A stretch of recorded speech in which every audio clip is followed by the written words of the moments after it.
بسم اللہ الرحمن الرحیم۔ السلام علیکم۔ اللہ تعالیٰ کے ناراض ہونے کی کیا نشانیاں ہیں؟ یہ نشانی آپ میں تو نہیں ہے؟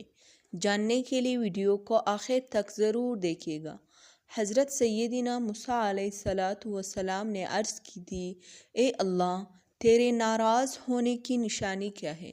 تو اللہ تعالیٰ نے فرمایا، اے موسیٰ، میرے ناراض ہونے کی پہلی نشانی یہ کہ جب میں کسی قوم پر ناراض ہوتا ہوں تو میں بے وقت بارشیں برساتا ہوں، اور جب بھی بے وقت بارشیں برستی ہے تو تب فصلیں تباہ و برباد ہو جاتی ہیں۔ جب فصلیں تباہ اور برباد ہو جاتی ہیں تب ملک میں غربت پھیل جاتی ہے۔ اے موسیٰ، میرے ناراض ہونے کی دوسری نشانی کہ پیسہ بخیلوں کے ہاتھ میں دے دیتا ہوں۔ یہ بخیل لوگ جو ہے اپنے دولت کے اوپر ایسے سانپ بٹھا دیتے ہیں، کسی کو ہاتھ نہیں لگانے دیتا۔ بخیل خود مر جاتا ہے، وہی پڑا رہتا ہے اس کا مال۔ نہ ہی اس کا مال دنیا کے کام آتا ہے اور نہ ہی آخرت کے کام آتا ہے، بلکہ دنیا کے لیے بھی عذاب اور آخرت میں بھی عذاب۔ وہ پیسہ کرتے کرتے مر جاتے ہیں لیکن اپنا پیسہ کسی کے کام نہیں لگاتے۔ تیسری ناراض ہونے کی تیسری نشانی یہ ہے، اے موسیٰ، جب میں ناراض ہوتا ہوں تو حکومت بے وقوفوں کو دے دیتا ہوں، حکومت نااہلوں کو دے دیتا ہوں، اور نااہل لوگ، بے وقوف لوگ کسی بھی قوم کے اوپر ویسے ہی عذاب ہے۔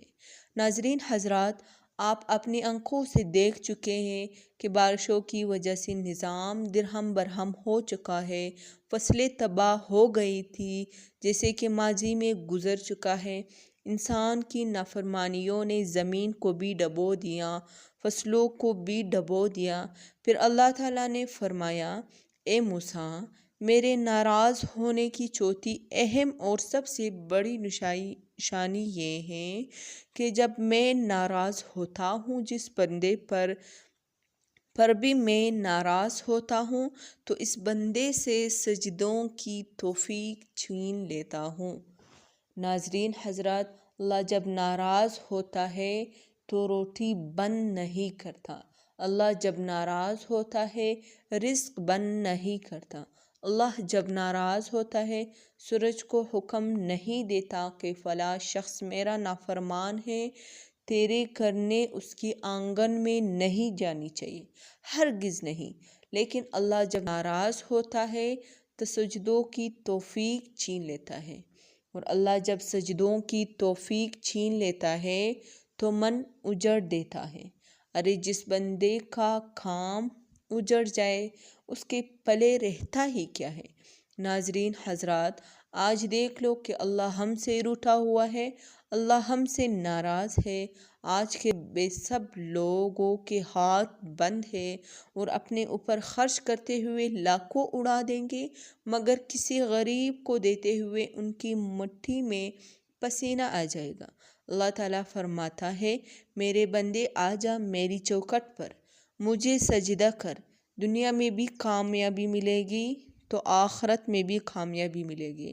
جیسے اذان میں اللہ تعالیٰ فرماتا ہے کہ کامیابی کی طرف آؤ، اور ناظرین ہماری کامیابی سجدے میں ہے اور نماز میں ہے۔ اور اگر ہم اپنے نوکر کو 5 دفعہ بلائیں اور نوکر نہ آئے تو ہم اس سے تنگ آ جاتے ہیں اور ایک دن شدید تنگ آ کر اس سے نوکری سے نکال دیتے ہیں۔ لیکن میرا اللہ تو وہ ذات ہے، اگر وہ یہ کام کرتا تو ہم لوگ فنا ہو چکے ہوتے۔ ناظرین، اس بات سے اندازہ ہو چکا ہوگا کہ رب کتنا رحیم اور کریم ذات ہے۔ ایک مرتبہ ایک بوڑھا شخص جس کی عمر 80 سال تھی مسجد میں آیا۔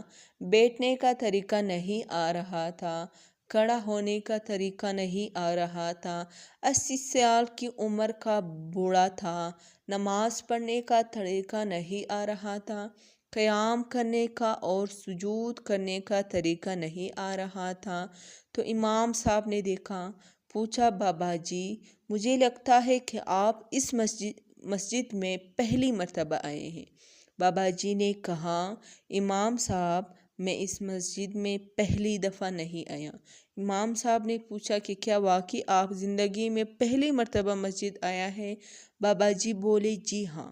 اس لیے تو مجھے نماز پڑھنے کا طریقہ نہیں آ رہا کیونکہ میں پہلی مرتبہ نماز پڑھنے مسجد آیا ہوں۔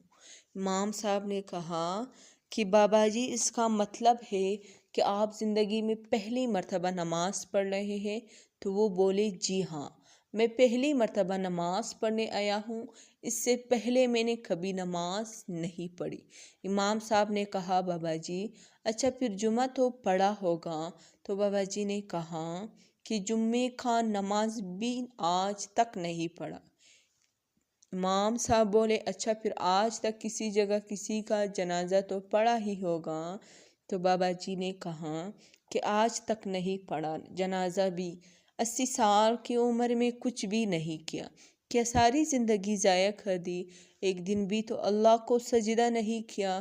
لیکن میرا اللہ اتنا رحیم ہے، پھر بھی وہ کہتا ہے میری طرف آؤ، کامیابی کی طرف آؤ، میں پھر بھی تمہیں معاف کر دوں گا۔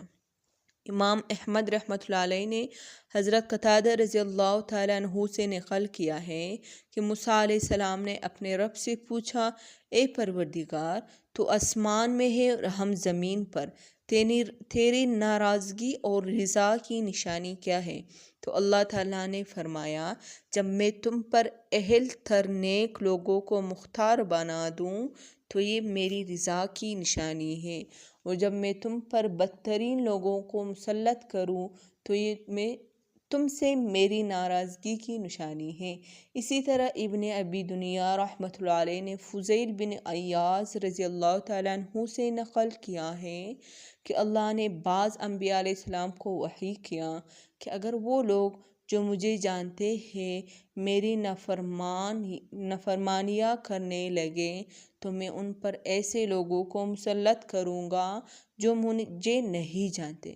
حدیث ابن عمر رضی اللہ تعالیٰ عنہ مرحوم، ان الہی ذات کی قسم جس کی قبضے میں میری جان ہے، قیامت اس وقت تک قائم نہیں ہوگی یہاں تک کہ اللہ تم پر ایسی وزراء کو مسلط نہیں کریں گے، ایسے وزراء کو جو بدکار ہوں گے اور ان کے معاون خیانت کرنے والے ہوں گے اور ان کے کارندے ظالم ہوں گے، جن کے چہرے تو عبادت گزاروں جیسے ہوں گے لیکن ان کے دل میں رحم اور خشک ہوں گے۔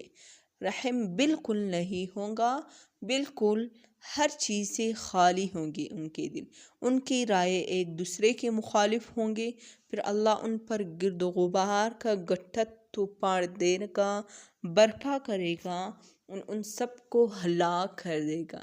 جو کہ ناظرین حضرات، آج کل کے ہمارے حالات کو دیکھیں تو خاص یہی حالات ہے جو کہ اس حدیث شریف میں بیان کیے گئے ہیں۔ اللہ تعالی ہمیں سجدے کی توفیق دے اور اللہ کو راضی کرنے کا موقع دیکھا تھا کہ مرنے سے پہلے ہم اللہ کو راضی کر لیں۔